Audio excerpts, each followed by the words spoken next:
ये बात नरेंद्र मोदी जी को, आदरणीय प्रधानमंत्री जी को पता थी। तो मैं आपके माध्यम से पूछना चाहता हूं कि जब वो हार्मोज का समुद्री मार्ग 60% से ज्यादा ईरान के रास्ते में आता है, ईरान के कब्जे में आता है, तो ईरान से तू कौन मैं खामखा जबरदस्ती झगड़ा करने की आपको जरूरत क्या थी? इसलिए आपने जानबूझकर देश को संकट में डाला है। यह संकट आया हुआ संकट नहीं है, यह लाया हुआ संकट है। और इस लाए हुए संकट के सबसे बड़े जो प्रायोजित किया है जिन्होंने संकट, उसका नाम है देश के प्रधानमंत्री आदरणीय नरेंद्र मोदी जी। मान्यवर, आपने इस महत्वपूर्ण एप्रोप्रिएशन बिल पे मुझे अपनी बात कहने का मौका दिया।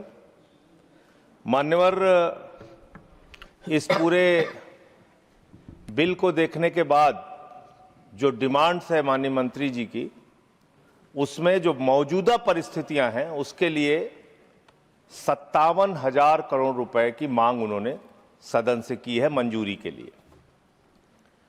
मान्यवर, अभी जब नेता सदन बोल रहे थे तो उन्होंने कहा कि ये जो संकट है, विपत्ति का काल है, इस काल में विपक्ष हमारा साथ नहीं दे रहा है।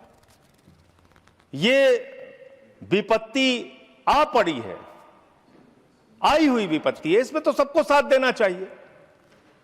लेकिन मैं आपके माध्यम से सरकार से पूछना चाहता हूं, यह विपत्ति आई हुई कैसे है? मान्यवर, यह विपत्ति लाई हुई विपत्ति है। यह लाई गई समस्या है, यह लाया हुआ संकट है, आया हुआ संकट नहीं मान्यवर। तो यह लाया हुआ संकट कैसे है? देश की जनता को नहीं पता था मान्यवर, आपको भी नहीं पता था, हमको भी नहीं पता था, लेकिन आदरणीय प्रधानमंत्री जी को पता था, देश के विदेश मंत्री को पता था कि जो हार्मोज का समुद्री मार्ग है, वहां से भारत की जरूरत का 60% कच्चा तेल आता है मान्यवर, और 50% भारत के जरूरत की गैस आती है, उसी रास्ते से आती है। यह बात नरेंद्र मोदी जी को, आदरणीय प्रधानमंत्री जी को पता थी।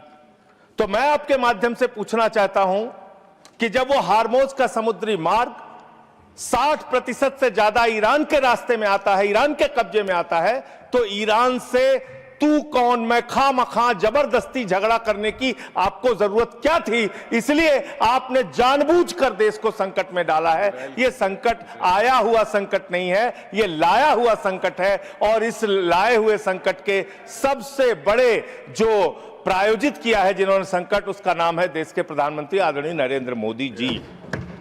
मान्यवर, यह बात देश की जनता को पता होनी चाहिए। दूसरी बात मान्यवर, आपका परंपरागत मित्र है ईरान, और खुद प्रधानमंत्री ने माना है।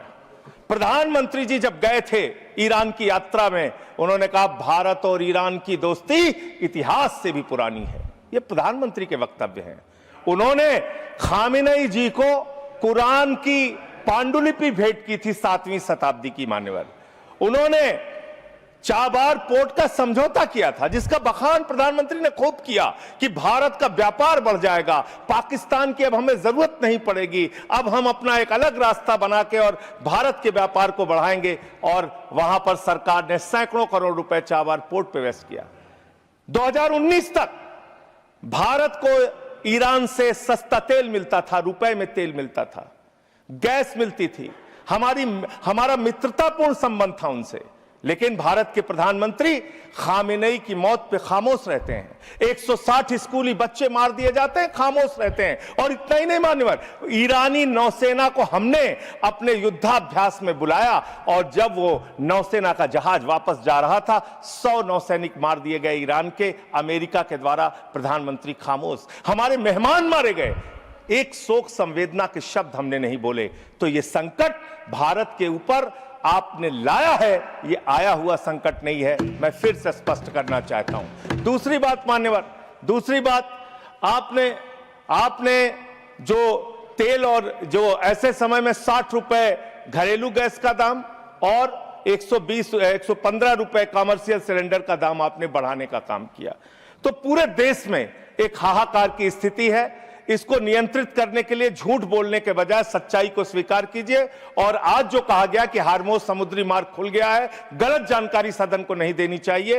हार्मोज समुद्री मार्ग से मात्र 2 जहाज आपके आए हैं, 22 जहाज अभी भी आपके रुके हैं। मैं शुभकामनाएं देता हूं कि आप वार्ता करके उस समस्या का समाधान कराइए। अभी है मान्यवर समय है। मान्यवर 2 मिनट में आपसे और लूंगा। मान्यवर दूसरा विषय, मैं आपके माध्यम से सरकार से अनुरोध करना चाहता हूं, हमारी सेना बहादुरी से देश की सुरक्षा के लिए लड़ती है और उसके साथ साथ सेंट्रल आर्म्ड पुलिस फोर्स के लोग, जो हमारे केंद्रीय सुरक्षा बल के लोग हैं, वो भी लड़ते हैं, वो भी देश के लिए अपनी कुर्बानी देते हैं। पुलवामा में 40 जवानों ने अपनी शहादत दी। मान्यवर, पुलवामा में 40 जवानों ने अपनी शहादत दी और जो उनका काडर सिस्टम है, यूपीएससी के थ्रू उनकी भर्ती होती है। मैं बस 1 मिनट आपसे लूंगा, बस आधा मिनट, वो खत्म करूंगा, 1 मिनट में खत्म करूंगा सर। मान्यवर, जो यूपीएससी के थ्रू उनकी भर्ती होती है, उसके बावजूद उनके प्रमोशन में उनके साथ नाइंसाफी की जाती है। सुप्रीम कोर्ट तक से वो जीत चुके हैं, लेकिन बार बार उनके साथ नाइंसाफी हो रही है। और 1 मिनट में अपनी बात कह के खत्म करूंगा सर।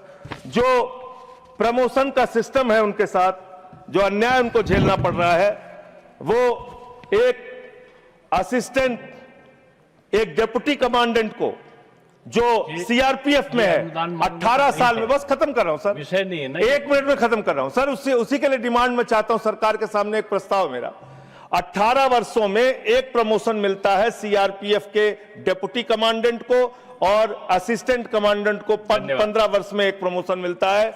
यही हाल बीएसएफ का है। लेकिन जो आईपीएस बैच के अधिकारी हैं, उनको 4-4 प्रमोशंस मिलते हैं। हमें आईपीएस के प्रमोशन से परेशानी नहीं है, लेकिन बीएसएफ में, सर खत्म कर रहा हूं सर, 30 सेकंड में खत्म कर रहा हूं सर, खत्म कर रहा हूं 30 सेकंड में सर।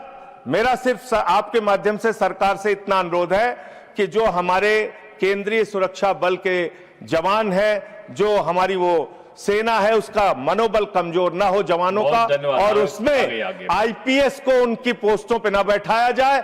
जहां डीजी, डीआईजी, आईजी बनने में उनकी योग्यता है, उनको उस